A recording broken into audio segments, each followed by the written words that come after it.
The Dark Cosmos. Stay cosmic. Suit log, number 1, 0224 hours, 9/7/3965. This is Michael Newtown, member of the crew of Ark exploration ship, tasked to land and evaluate whether planet Earth is finally habitable, almost 2,000 years after the evacuation following the nuclear fallout subsequent to the American-Russian War of 2022. Salvaging a bit less than 1 million people from the planet that was beginning to fester with radioactivity. Ironically, the very 2 leaders who brought the end of the world, the American president who bought the seat behind the Oval Office twice, and the Russian president that terrorized, paid, and brainwashed his voters for many years, tried to once more seize control over their respective spacecrafts as their leaders. According to the Martian American colony's records, the president, along with his family, were forced into crates and released into space, with no definite knowledge of their outcome. The fate of the Russian president at this time is unknown, and inquiries into the Soviet moon government have yielded no results. As the answer is always, the records don't say anything about it. Now that I've made my identity and mission clear, I believe that it's time to explain the reason I'm making this log. Our crew landed here on Earth on 0700 hours, just after sunrise, and the exploration ship serving as our base while we conducted our research touched down on a hill in the middle of a forest on the northeast corner of what used to be the United States of America. Our crew, consisting of the earthologist Dr. Anna Johansson, biologist Dr. Andrew Kirchhoff, our engineer Sophia Ramirez, the captain Chad Smith, and lastly me, as the expedition's brawn. Upon touchdown, we were surprised by how different to our expectations the environment proved to be. Instead of ravaged, barren wastelands, we were greeted by blooming nature, as far as the eye could see. And upon examining the air, before stepping outside to make sure we wouldn't be in danger of radiation poisoning, we discovered that the air contained tremendously less carbon particles than the researchers from before the war would suggest, stating that the carbon levels may as well never go back to acceptable levels. For our first day here, our tasks consisted of securing the perimeter, gathering samples, and generally getting accustomed to the differences of the atmosphere. By 1900 hours local time, all tasks were finished, and we had retreated to the station to start running tests and have dinner before going to lie down early, since we were planning to head out early tomorrow and further explore the surrounding area and check for any life forms. Our captain, disrespectful as I might be, was clearly incompetent. Barely 24 years of age, freshly out of the academy, and with a senator for an uncle, the way he got to be the captain was glaringly obvious. And to top it off, he was a terrible yet persistent womanizer. Dr. Kirchhoff and I could only watch in disapproval as the captain kept trying to make passes to Dr. Johansson and Ramirez, who clearly were in an awkward position as they tried to politely decline his advances repeatedly. After a while, when he realized that his attempts of flirting were meaningless, he went to the bathroom, where he stayed for well over an hour. In hindsight, we shouldn't have laughed at his tantrum, but should have bashed the door down and dragged him out forcefully. Because at approximately 2100 hours, Ramirez went to knock on the door, since she needed to use the toilet. Our childish captain gave no response. After a good 3 minutes of this happening, Ramirez decided to go outside to relieve herself, and Dr. Johansson volunteered to accompany her with a pulse rifle, just in case. The two of them opened the latch, leading outside, and stepped out, when a shrill wail pierced the stillness of the night. "What the?" It's all that Dr. Johansson could say before something flung Ramirez inside, knocking both down. A pale, spindly creature came through the hatch, easily over 7 feet tall. The creature had to hunch in order to stand on 2 legs. He, as evident by the genitals between its legs, had pale white skin like the moon, and long ash-like hair and a beard reaching all the way down to his sternum. His teeth, where his lips should be, formed a zigzagging row of grayish canines almost covered by the beard. But his eyes were the worst. Icy blue and sharp, they glinted predatorily. I grabbed my rifle as Dr. Kirchhoff threw one of the knives we used during our meal, which bounced off harmlessly from the creature's chest. He turned to look at us, and I fired a blast with my rifle, a blue sphere of energy flying off and hitting it on the side of the face. The creature let out a shriek as it was pushed back, and when it looked at us, we saw that half of his face was gone, white bone visible through the torn skin as blood oozed from the wound.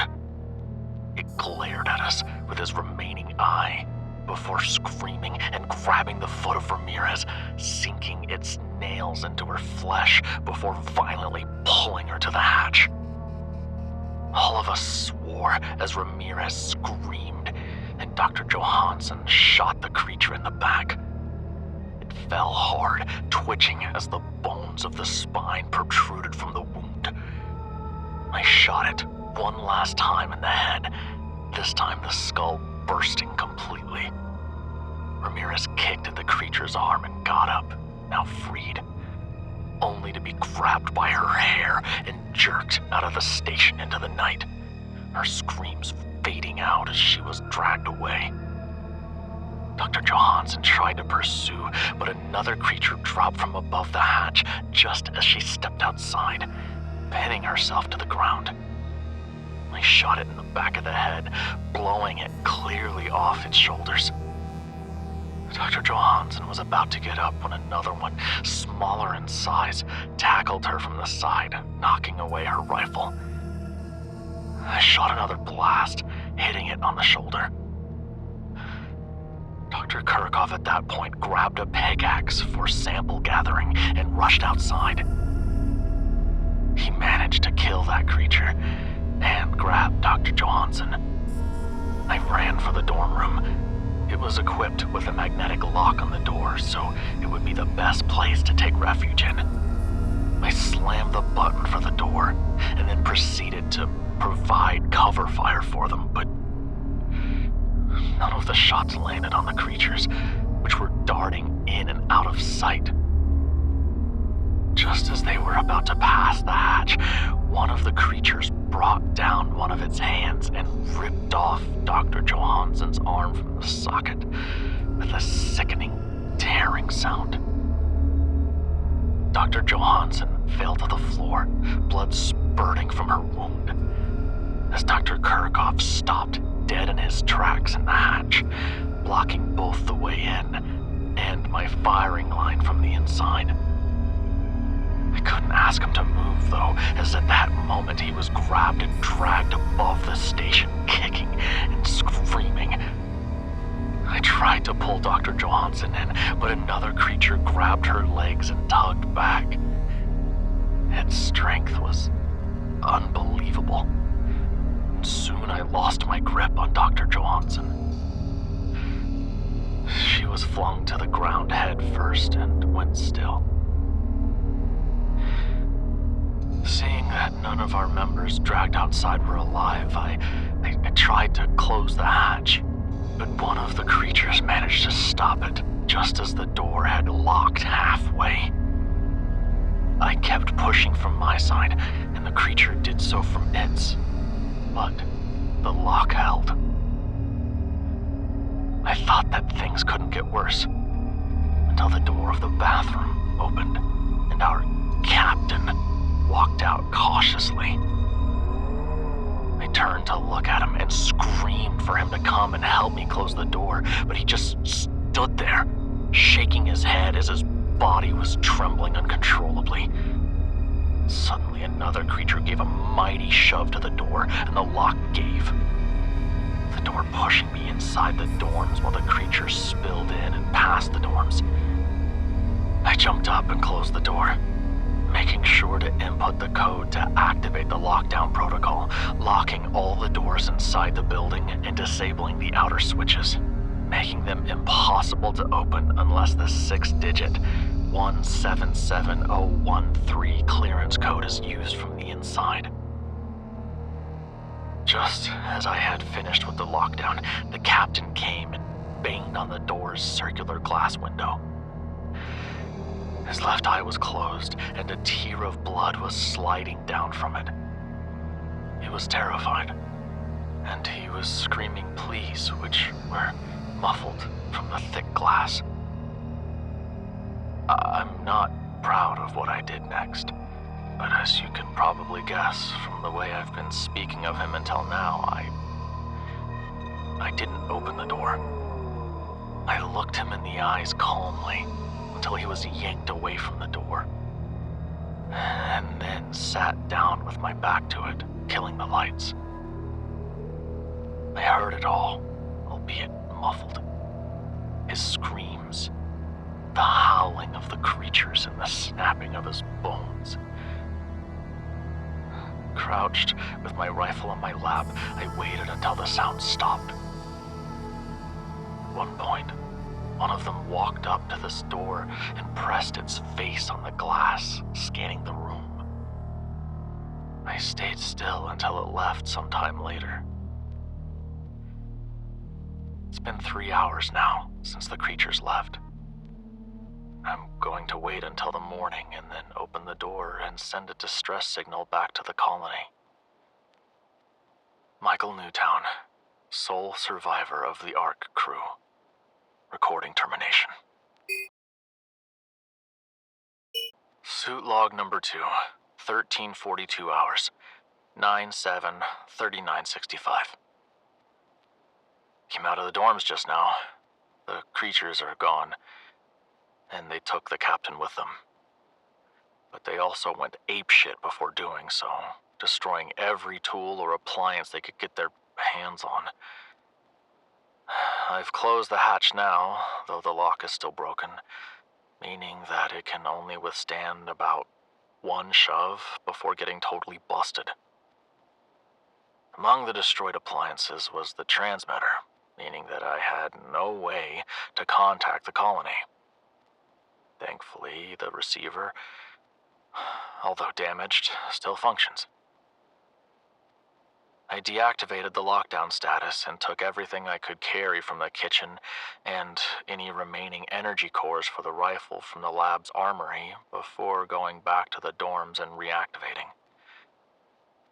I'm going to stay here for as long as I can. The mission was supposed to last for a week before the evac team would come to pick us up. Michael Newtown, recording termination. Suit log number 3, 1249 hours, 9/10/3965. This is Michael Newtown. To anyone who may find this, any and all plans of rehabilitation of planet Earth should be terminated effective immediately.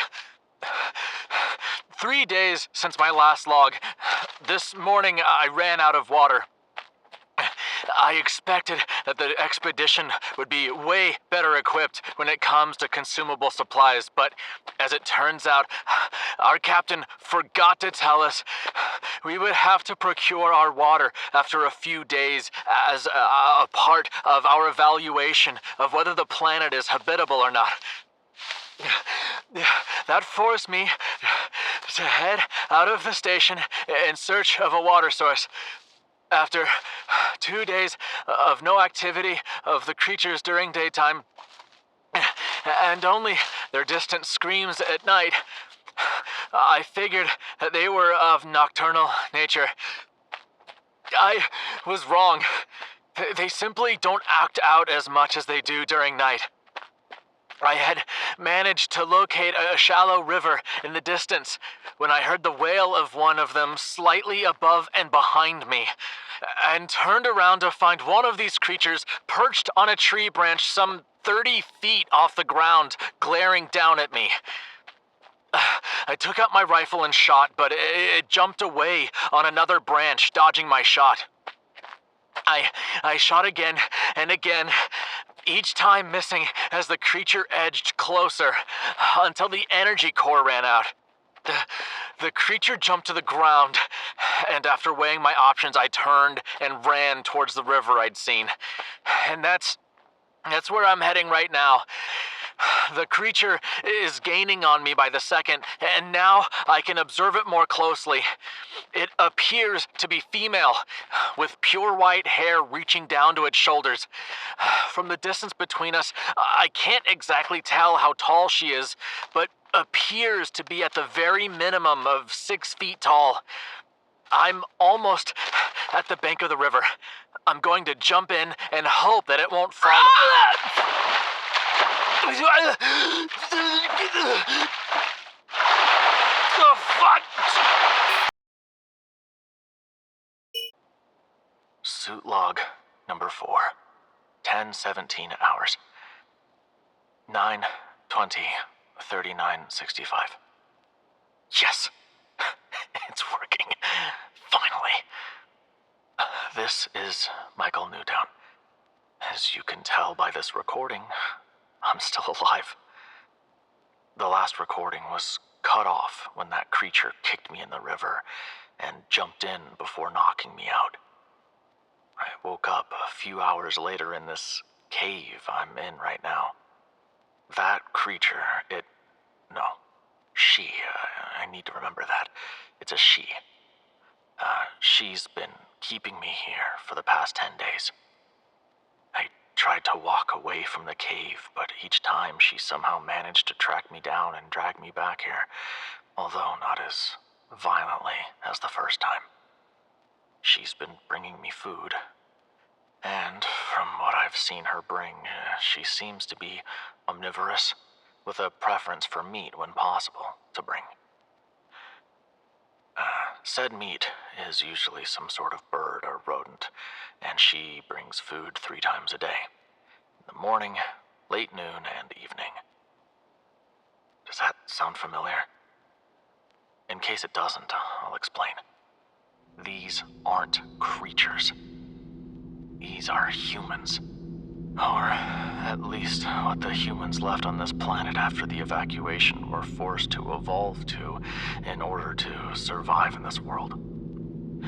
As a great scientist from the Academy once told me, nature doesn't see things as good and evil. It rewards efficiency.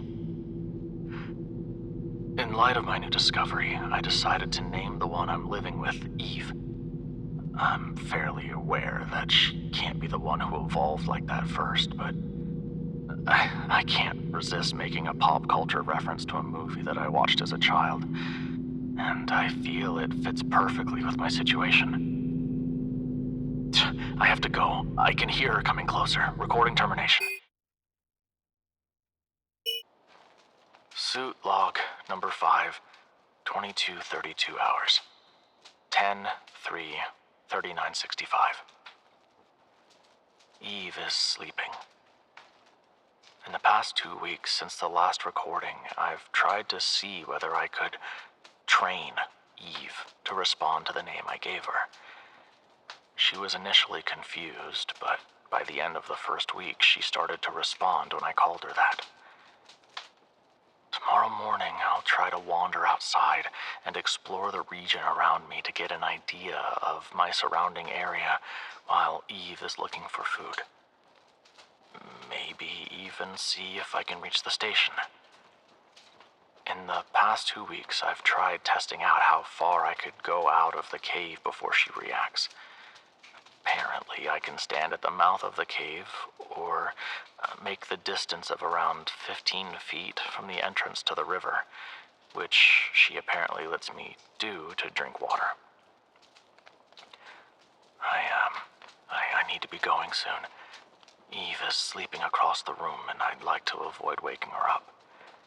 The cave is just one large tunnel going for about 30 feet in straight before it takes a sharp left, which leads to the only chamber, a large round room where both of us currently are. I have a fire going now, but I doubt that the crackling can completely cover my voice. The first few times I lit up a fire to roast the meat Eve brought, she was skittish around it. But she's grown accustomed to it by now, more or less. I have to go. I think she's stirring. Recording termination. Suit log number 6. 0721 hours, 10/4, 3965. I'm out of the cave. I left soon after Eve left, and have moved downstream for some time now. I'm hoping to come across any familiar spots soon. I've been walking for around an hour now. No signs of the station, and almost no signs of life, aside from me until now. I'll have to stop soon to rest. It's been 3 hours since I walked out of the cave. Eve should be going back to the cave by now. I'll have to move back too soon, after I rest for a bit. Right now, I'm in a less dense part of the forest, and judging from the sun's position, I must be southwest from the cave. I think it's time to head back. Oh, shit! Ah, fuck! Fuck! I didn't see this thing behind the rock.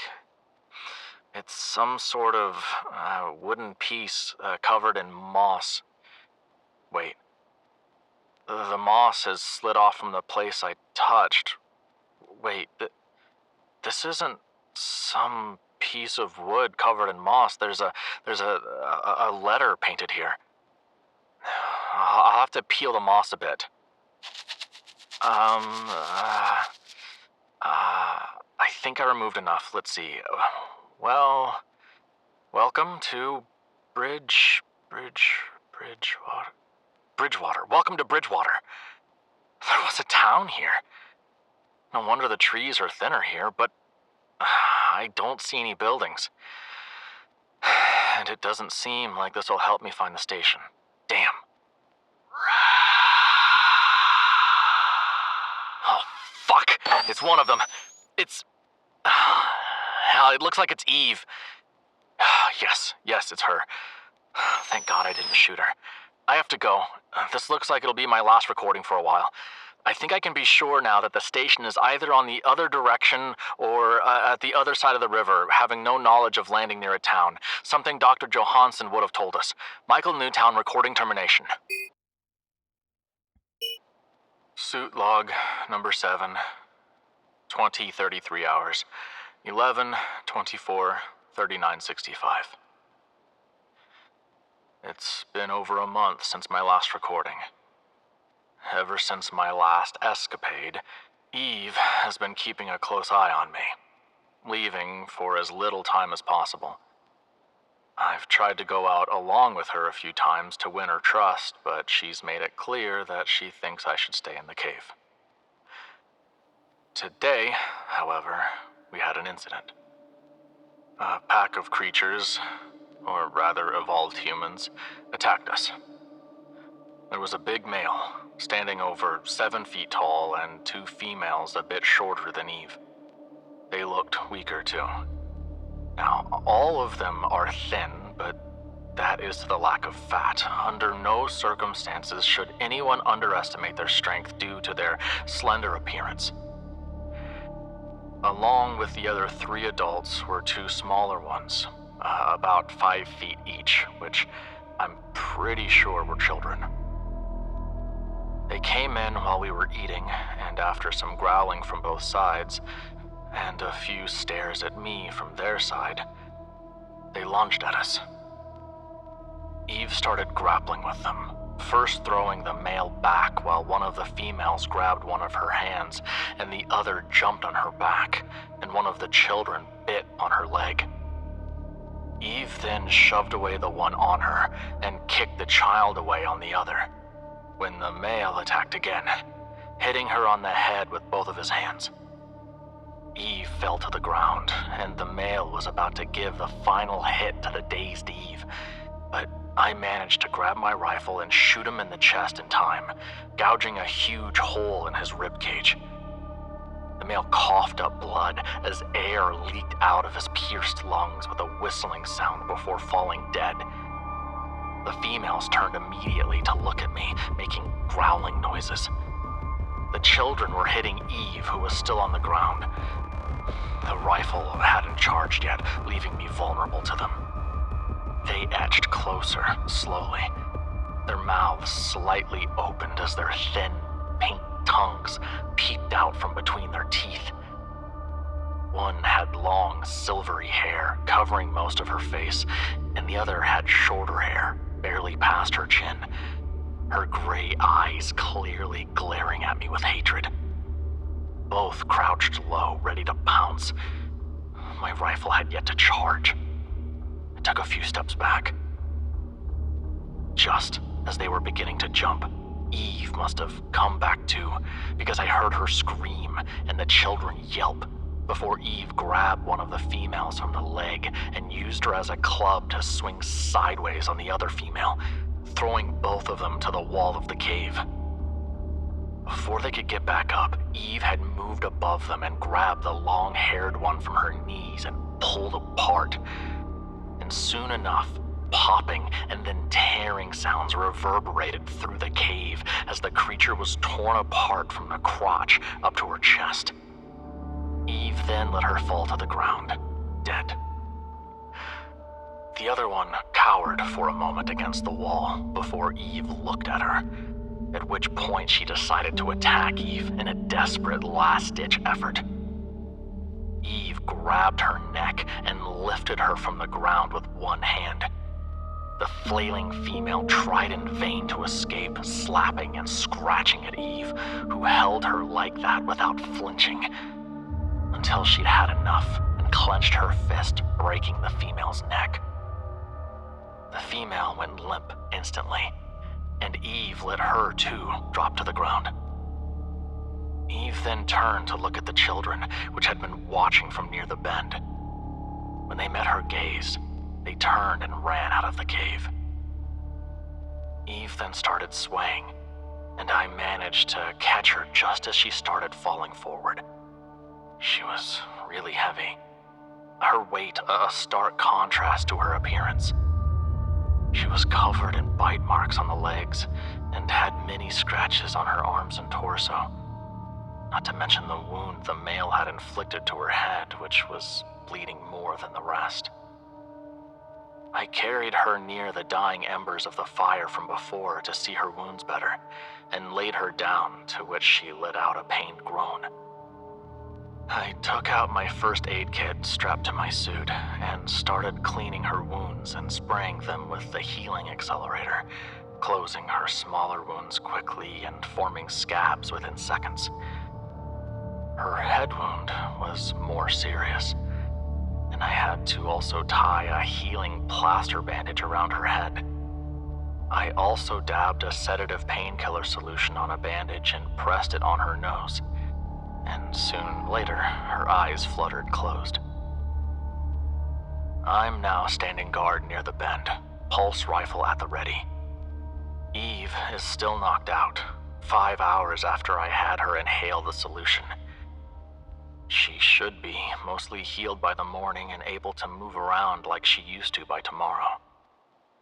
I have to focus on guarding the cave right now, because the 2 younglings that escaped might come back with more people, as slim as that chance sounds.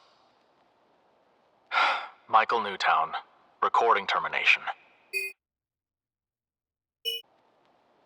Suit log number 8, 3/17/3966. It's been 6 months since I came to this planet, and just about as much as I've been living with Eve. Her wounds took a few more days than what I had estimated back then. For a few days, I had to be the one to bring the food back to the cave. Thankfully, I could recognize which fruits Eve had been bringing to the cave, because the few tries with hunting small prey like birds and rodents, which were rare, went pretty awry. If only I had a conventional gun, as the people in the colony called those weapons before the evacuation, that fired bullets, I could kill them without destroying them. And there were no big animals present. Thus, I had to sustain myself only on fruit, while Eve also munched on the corpses of the dead invaders. I can't really say I was envious of her eating meat that time. Eventually, Eve fully healed and started going out to hunt for food again, while I went along for fruits and firewood. Eve, having to spend time stranded in the cave beside the makeshift fire pit I'd made, and realizing the difference between when there was a fire in the cave and when there wasn't, had now been carrying the occasional branch or log too. And after 4 months of us living through the winter like this, yesterday we went out further than any time before, when we came across the station. The building had started to get oxidized at the seams, with shrubs covering most of its sides, and a tree had fallen on the backside, tearing a hole to the ceiling. Eve and I approached the building cautiously, not knowing what could be lying inside. The door was slightly ajar. I picked up a long branch and pushed the hatch door open. The station inside was dark. I brought the rifle to my shoulder and walked inside slowly. All the lights were out, and the place had started to get reclaimed by nature. Vines hung from the ceiling, with moss growing near the corner of the bathroom, where the hole on the ceiling was. The doors to the lab, kitchen, and dorms were all closed like I had left them. I went over to the lab and shot a blast at the glass door, shattering the panel. Eve came through the hatch and kept looking around. I stepped through the hole in the glass into the lab and went to the tool rack. Dr. Kirchhoff had taken a pickaxe with him, leaving another one behind. I picked it up and stepped out of the lab, heading for the dorms.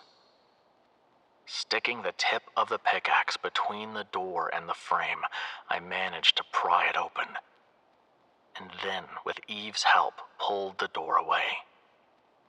The dorms were almost untouched, with only dust littering the room unlike the common area. The closets were still closed, and that meant that the airtight seal bags for the covers, pillows, and sheets were untouched. I went to the closet and opened it before kneeling and moving the bottom panel aside. Inside was a lever and a keypad. I pushed up the lever, and a light on the keypad flickered to life. I inputted the lockdown code, and the light started to flicker to life as the emergency generator started up. I walked out of the room, leaving Eve, who was feeling the bed with her hands. She probably hadn't felt something so soft before. I headed out to the receiver and transmitter desk and booted it up. There was one recorded message, dated 3 months ago. It must have been received before the power went out. I pressed to hear it. To the members of the Ark, due to the absence of any contact and response to our daily transmissions for the past 3 months, we presume the mission has failed and all members are dead. The reclamation project is to be put on hold effective immediately until further notice. End of transmission. At some point, Eve had walked out of the dorms and stood next to me. I shut down the receiver and made my way to the dorms, where I picked up my pickaxe and proceeded to pry open the kitchen's door. The room was in the best condition of them all, with even the dust gathering being minimal. Most of the food here had been dehydrated rations and jerky, along with cereal bars and other similar candies. After that, Eve and I proceeded to take as much as we could from the station, with Eve picking up as many airtight bedware bags as she could, and me taking as many food rations, tools, and other useful appliances as I could. Turns out Eve has quite the sweet tooth. Since yesterday when I gave her a cereal bar to try out, she hasn't stopped gobbling up one whenever she has the chance to. Well, I'm glad she likes them, I guess. 'Cause it looks like I won't be going home anymore. And we'll probably be going to raid the rest of the station soon. Eve seems to like the stuff we found there, especially the snacks and the bedware. Last night was the first time I've ever seen her sleep without balling up upright against the cave's wall. She looked quite cozy, too. Guess I'm really getting used to living here like this with Eve. This might be the last recording I'm going to make for a while. My suit's energy core, although quite more potent than a regular one, can still run out of energy if I keep using it up like this. This is Michael Newtown, aged 40, sole survivor of Ark's crew, and the only living Homo sapien on Earth. Recording termination. Suit log number 9, 14:05 hours, 7:15, 39:76. This is Michael Newtown. It's been 10 years since my last recording. In the past 10 years, I haven't seen any attempt of reclamation of the planet. Can't say for sure that no tries have been made elsewhere, but I don't really think that there would be any successful ones. During my stay here, I've come to understand the nature of these creatures better, and I've noticed even more similarities with the Homo sapien species. Firstly, although rare, creatures with darker pigmentation do exist. They don't look much different, and it seems that the other creatures don't treat them any differently. That can be just my opinion, however, since these creatures are violent at the best of times, even with their similarly colored brethren. Also, a newborn is approximately 3.5 feet of height, and it's hairless. They seem to grow up at 1.5 times the speed of a human, and can grow up to 8 feet for the males and 7 for the females. As you can see from this, Eve can be clearly seen as an exception to that rule. Eve. It's been 1 year since she passed away. If you were to ask me the first few weeks of living together with her if I would have been this sad for her death, I wouldn't have believed you. But now I buried her in the cave. I laid her down in the middle of the chamber and blasted the ceiling just above the bend near the entrance, burying the only way into the cave. All these years, she had to fight with the others to stay alive. At least now, she'll be able to rest peacefully. This is going to be my last recording. The energy core of my suit is about to run out any time now, and there's No other compatible with my suit available. I've already taken my suit off and changed into one of the emergency ones. I'm going to leave this here in the station our mission was supposed to be carried out from, of which now only a shell of itself remains. If anyone finds this, I want you to listen to all the recordings I've left. These creatures aren't idiots, so don't underestimate them just because you have better guns. These people running wild out there is the result of our past mistakes, and a very possible outcome to our future ones. Michael Newtown. Recording termination.